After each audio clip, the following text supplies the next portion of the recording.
प्रताप भानु जी महाराज को लग गया। और जब एक बार हम गलत रास्ते पर चल देते हैं तो सही रास्ता बहुत पीछे छूट जाता है। कपटी मुनि वो जो एक तनु है उसका सहयोगी था काल केतु असुर, जिसके सैकड़ों परिवारी जनों को प्रताप भानु जी ने काल के गाल में प्रवेश करा दिया था, दोनों मिले हुए। और भैया हो को न कुसंगति पाई नसाई। परिणाम ये रहा कि ब्राह्मण देवताओं को भोजन पर प्रताप भानु महाराज बुलाए, परंतु कहाँ तो आशीर्वाद मिलना चाहिए, ब्राह्मण देवताओं का शाप प्रताप भानु जी को लग गया। एक तनु काल केतु ने ऐसी रचना बनाई।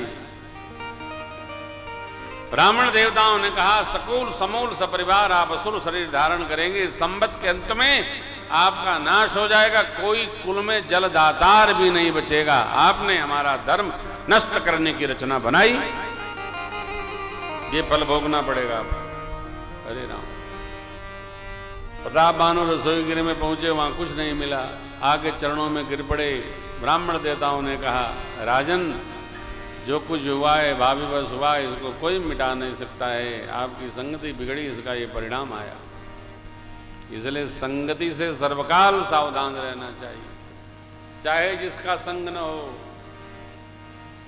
चाहे जिसके साथ गति न हो, परिणाम मति बिगड़ेगी और सदगति की जगह दुर्गति हो जाएगी। सावधान रहना है, संसार के विहार को भी संभाल कर लेना है।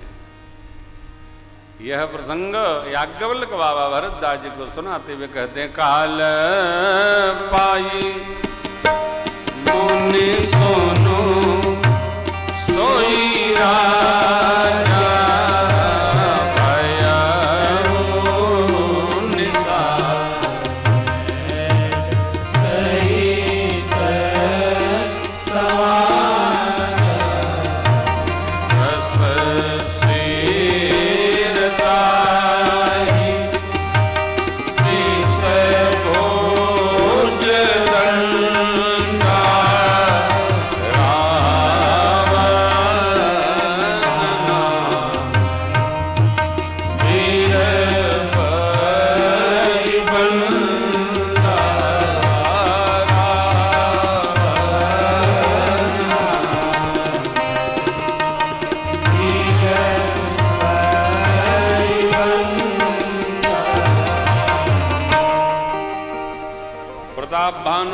शाप से रावण भय अरिमर्दन कुंभकर्ण हुआ। विभीषण जी जो धर्मरुचि थे विमात्र भाई विभीषण हुए।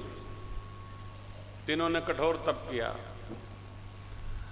आसुरी वृत्ति के उपासक आसुरी वृत्ति से सने हुए समन्वित प्रताप भानु अरिमर्दन ने कठोर तप किया। एक पग पर खड़े होकर तप किया, पानी में किया, पर्वत पर किया, अरे आग को लगाकर चारों ओर किया, जैसे तैसे सिद्धि प्राप्त करने के लिए किया। पितामह ब्रह्मा और मैं देवी उपस्थित हुए। रावण ने मांगा हम का हो के मरे न मारे। भगवान ब्रह्मा जी बोले यह संभव है, जो जन्मा है वो मरेगा, कुछ को बचा दो। रावण ढूंढता ढूंढता बोला वानर मनुज जाति दुई, इनको बचाकर, इनको तो मैं खा ही जाऊंगा।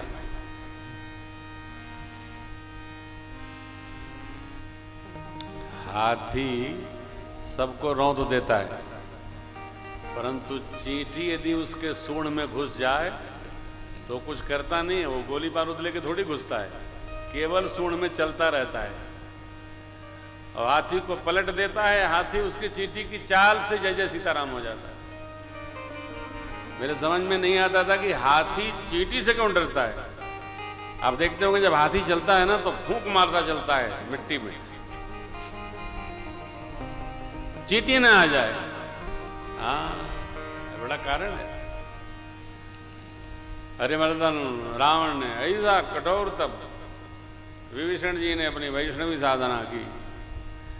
पितामह ब्रह्मा रावण को वरदान दिए, कुंभकर्ण के पास गए, उसका बदन देखा तो भगवान ब्रह्मा सोचने लगे थी भोजन करेगा तो 3 दिन में हमारी बनाई सब सृष्टि खा डालेगा, क्योंकि कुंभकर्ण 1-1 करोड़ वानर भालू एक बार खाता था। कोटि कोटि कप क्या है, गही गही खाई, समन रंध्र कपि चल ही पर आई। मुंह में खाता था, कान से भाग लेते थे बानर, इतना वो बलवान था। तो सरस्वती माँ को प्रेरित करके उसकी मति को पलटवाया ब्रह्मा जी ने। कुंभकर्ण मांगना चाहता था 6 माह जगूं, खाऊं पीऊं मस्त रहूं, 1 दिन सोऊं और 6 माह की निद्रा पूरी, फिर जगूं खा पी। भगवान ब्रह्मा ने उसकी मति पलट दी, उल्टा मांग गया। 6 माह सोऊं, 1 दिन जगूं, खाऊं पीऊं, फिर सो जाऊं। पितामह ब्रह्मा ने 1 पल नहीं लगाया, कहा तथास्तु। रावण क्रुद्ध हुआ कि मेरा भाई जीवन भर सोता ही रहेगा तो फिर कुछ कृति कैसे करेगा। आदिशक्ति का उपासक है कुंभकर्ण, बोले इसका सोना ही भला है। कुंभकर्ण सम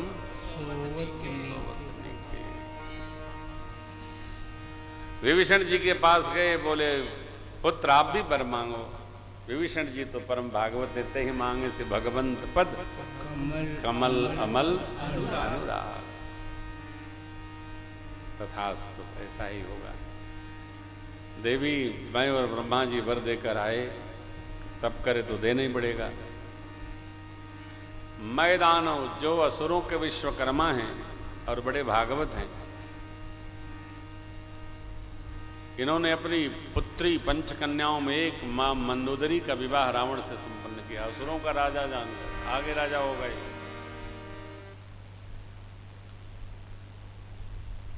रावण गया पाताल और अपने दोनों भाइयों का ब्याह करके लाया। मैदानों ने कहा रावण से, ये जो 3 कूट की नगरी है समुद्र के गर्भ में लंका, आपके बड़े भाई देवराज इंद्र के धनपति यहां रहते हैं, इनसे खाली करवाइए। क्या करेंगे? आपके लिए सजाएंगे, आप यहां राजधानी बनाइए। असुरों का जो राजा होता है इसी नगर में रहता है और उसका दिव्य श्रृंगार मैं ही करता हूं। भगवा दिया। सेवकों ने कहा महाराज कुबेर जी के पास एक ऐसा विमान है, उस पर कितनी भी संख्या बैठ जाए तो एक स्थान खाली रहता है। रावण बोला हमको तो अकेले चलना है, कभी कभी महारानी जी चलेंगे।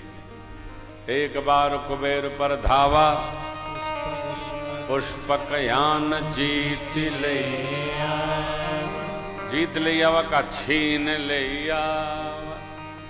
बड़े भाई से पुष्पक विमान छीन लिया। ओ कुबेर जी कहां लड़ने वाले ठहरे, हार जीत किस बात की है। रावण उसको अपना वाहन बना लिया। आसुरी वृत्तियां धरती को त्रास देने लगी। रावण स्वजन परिजनों को यही शिक्षण देता था, जैसे धर्म मूल रहित हो व्यवहार करो, गौ सेवा हो हत्या करो, यज्ञ करे आचार्य ब्राह्मण लोग रुधिर झोंको, उत्पात फैला दो पूरी धरती पर। अरे रावण के इस व्यवहार को सुनकर जप जो कबीरा तब मखभागा श्रवण सुनई दस शीस आया पुण्य उड़ावई रहे न पावई हरि सब गालई की आया सभ्रत अचारा संसारा धर्म सुनिय नहीं काना जय बहु विधि त्रासई देश निकास जो कह वेद पुराना जो कह वेद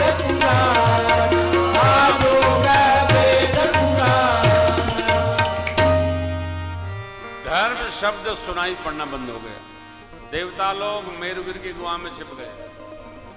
ते बहुविधि त्रासई देश निकासई कही या तो जे क्यों कह वेद पुराण, वेद पुराण की जो कथा गावे उसको बहुत त्रास देते थे सब और देश से निकाल देते थे। धरती माँ व्याकुल हो गई, अकुला गई धरती, इस ताप को बर्दाश्त नहीं कर पाई। मुनिगणों के पास गई, मुनिगण ब्रह्मलोक पधारे, ब्रह्मा जी सबको लेकर कैलाश बाबा के पावन पीठ पर आए। सब लोग विचार करने लगे, प्रभु कहाँ मिलेंगे, प्रभु हमारे आर्त को सुन क्यों नहीं रहे हैं। सब अपनी अपनी कहने लगे, गोलोक चलो, चीर सिंधी चलो, यहाँ चलो, साकेत चलो। अरे भोले बाबा बोले कहीं नहीं चलो। देखिए, जो कुछ करता नहीं है उसको कुछ बताओ तो कहता है होगा कैसे, अभ्यास में है नहीं। और जिसको अभ्यास रहता है उसको सब सरल जान पड़ता है। ये कैसे होगा? होगा ना, क्यों नहीं होगा? समस्या तो कुछ है ही नहीं है, सबका समाधान है। करने वाले के लिए सब समस्या छोटी है, न करने वाले के लिए तो जल बाजार से लाके पीना ही बहुत बड़ा काम है। क्या बताएं, पैदल गए थे, 3 किलोमीटर बाद पानी मिला, पिए और चले आ रहे हैं। ये कहूँ बहुत बड़ी राम कथा बता रहे हो, पानी ले आए, प्यास लगी तो जाना ही पड़ेगा, यहाँ नहीं मिलेगा वहाँ जाना पड़ेगा। जिसको करने की प्रवृत्ति होती है उसको कोई भी काम छोटा बड़ा नहीं होता है। कर लिया तो कर लिया, हो गया।